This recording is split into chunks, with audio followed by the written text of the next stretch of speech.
Okay, hey, what's going on, you guys? Welcome back to another episode of the Fortnite Mythbusters. In today's episode, we have a whole ton of awesome myths that you guys suggested on the last episode. So, just like always, if you do have a myth you would like me to test in the next or future episodes of the Fortnite Mythbusters, make sure to go down in the comments down below and drop a comment of that myth for a pretty good chance to be featured. As well, if you are new around here, we are on the road to 1 million subscribers. We hit 900,000 over the past weekend, which is insane. So, if you guys are a part of that 80% of my viewers who are not already subscribed to the channel, make sure to subscribe and turn on those post notifications to never miss another Fortnite Mythbusters episode. As well, if you could smash 21,983 likes, that would be insane. But without further ado, let's get right on in to today's video. Kicking things off, jumping straight into the first myth. The first myth is, since cardboard boxes can stack on top of each other, can you build above the max build limit with them? Now, this myth took us 4 hours to do. The amount of dedication that went into this myth was unreal. But basically, in order to stack cardboard boxes on top of each other, you have to get in the box, jump on top of another box, and then basically unhide from it. And the boxes, they will actually stack on top of each other, which it makes for some really cool things. When I tried this myth out, you actually can build above the max build limit. I kind of took this myth to a whole nother level though. I spent the next 4 hours with a good friend of mine. Massive shout out to Talon for helping me out with this. But we basically doubled the max build limit. We got all the way up to like 430 meters, which is insane. A whole entire live stream. If you guys want to see, you know, more info on this, I'll put a compilation on my Instagram. But this was a whole ton of fun. There is actually a sky barrier that you'll pass, and I think that's the max height that the battle bus goes. So we were way above the battle bus. Went into the next myth. The next myth is, since Brutus's minigun says that the stats are the exact same as a legendary minigun, is there any difference at all between the two? Now, firstly, I had to knock down Brutus and get his minigun, and then, you know, get myself a purple minigun and upgrade it at an upgrade machine. And once you have both of them side by side, the stats are literally the exact same. Both of them do 21 damage. They have the exact same fire rate, DPS, all of that sort of good stuff. So, you know, I put Brutus's minigun side by side with a legendary minigun to see, you know, what the real difference between the two really is. I put both of the miniguns side by side to see the real difference between the two with the hidden stats. And from what I noticed, Brutus's minigun actually will charge up a lot quicker, which means it'll shoot, you know, way before the legendary minigun will.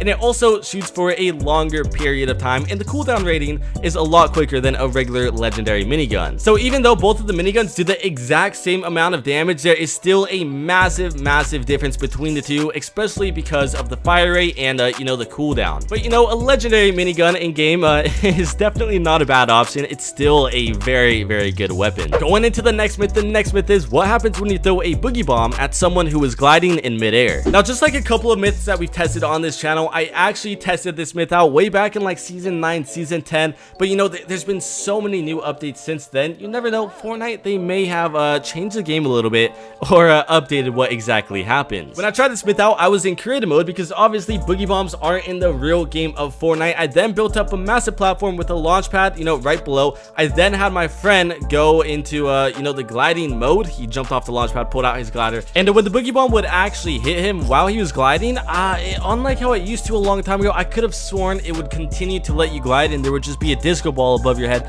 This time it actually cancels out the gliding, and your player will dance in midair, and he will even take fall damage. I mean, in this case, I even died to fall damage. So I mean, if boogie bombs to get added back, this is definitely something you might want to keep in mind. I went into the next myth, and surprisingly, a highly requested myth. This myth is, can a decoy rocket ride? Now, similar to the henchmen, decoys, I assume they would behave the exact same way, because we actually made Ghost Midas actually rocket ride a rocket. But in this case, he was knocked on the ground, and then obviously they're an AI and they want to go back onto, you know, their route that they're programmed to walk around, you know, like at the agency.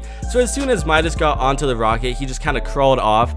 So I assume it would probably be the same thing with the decoy. Anyways, when I tried this out in game, since decoys are so unpredictable and they kind of just run around, I rocket rode myself, or I had my friend rocket ride me. Therefore, I was on the rocket. I then threw the decoy grenade literally right down at me. Like it 100% hit the rocket. Actually, one of the many times that I you know, threw down the decoy grenades while I was on the rocket, one of the decoys spawned in midair. The smoke cloud that pops up whenever a decoy spawned in midair, and the decoy just fell straight to his death. So you can't really rocket ride them at all. Went into the next myth. The next myth is, if you put C4 and proximity mines on a knocked player, can you carry them and bring the C4 or proximity mines along with you? I remember back in the day when you know, we were were on the chapter 1 map and there were shopping carts, golf carts, or whatever, people would actually put C4s on their vehicles and then drive around, and then, you know, if they get shot at, it would eventually blow up, and it would make for some really funny clips. But nowadays, we don't have those vehicles. When trying this myth out, I knocked my friend down on the ground. I had proximity mines with me as well as a C4, and to my surprise, neither the C4 or the proximity mine would actually attach to the player. The C4 would go straight through the player,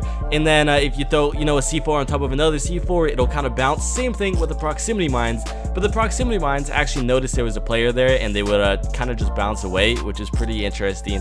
But I could have sworn, like, it doesn't make sense that C4s don't stick onto players, but they could stick onto vehicles and such. Overall, I thought this was pretty good to know, especially if you're trying to, you know, go for a clip or something.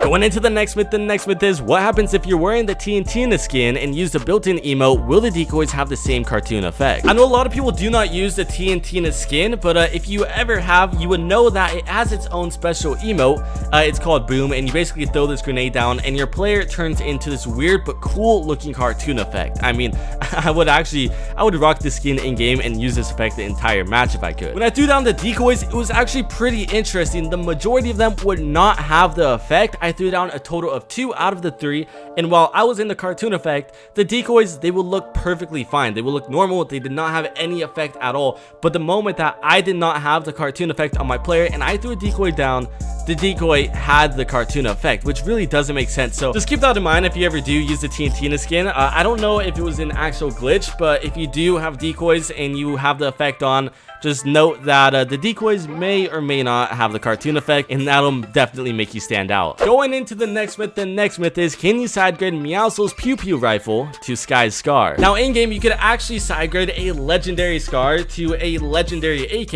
and you know, a blue AR into a blue AK, all of that good stuff. So a lot of people are thinking maybe you could sidegrade a mythical weapon into another mythical weapon, especially because Meowscles' AK is an AK while Sky has her Scar. When I tried this though, it said it was unavailable to do so at this time. Then I realized to actually upgrade a purple to a legendary, I did not have enough mats, so I went out, farmed up a little bit more materials. I then went back to the upgrade machine, and it was still saying the exact same thing. Unfortunately, you cannot upgrade Meowscles' Pew Pew rifle to a Sky Scar, and to be honest, that would be very overpowered. Just imagine 2 of Sky's Scar in one game.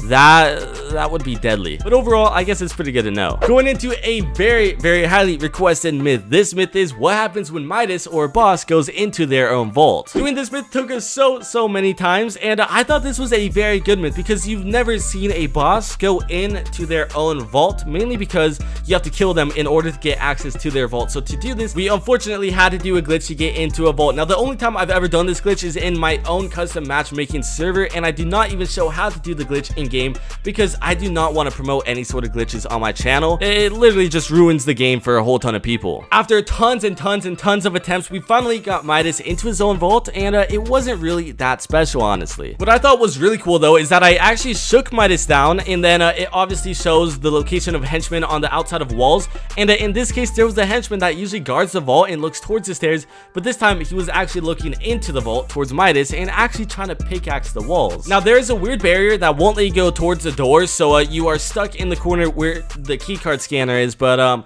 every time we try to reopen the vault for ourselves, you are unable to swipe the keycard scanner. We've tried literally everything that we possibly could. We threw down crash pads, my friend threw down grenades, C4s, we even tried to rocket ride myself into the corner, and there's no way to get out of the vault unless someone else opens it from the outside. Going into the next myth is, since there's new physics engine in Fortnite, what happens when you go upside down in a plane and do the mic drop emote? So if you're unfamiliar with this emote, basically you hold a mic and then you drop it, and if there's a new physics engine, supposedly gravity would work, especially when you're upside down. But when I tried this myth out, I was in a plane, I got on the wing while it was upside down, did the emote, and the mic, it should have dropped all the way down to the world, but it went literally directly straight up. I guess this is good to know if planes ever do return. Anyways, that's gonna wrap it up for today's episode. I hope you have enjoyed. If you have, make sure to leave a like, and also subscribe to the channel if you are new. Turn on those post notifications to never miss another episode of the Fortnite Mythbusters, and I will see you guys next time.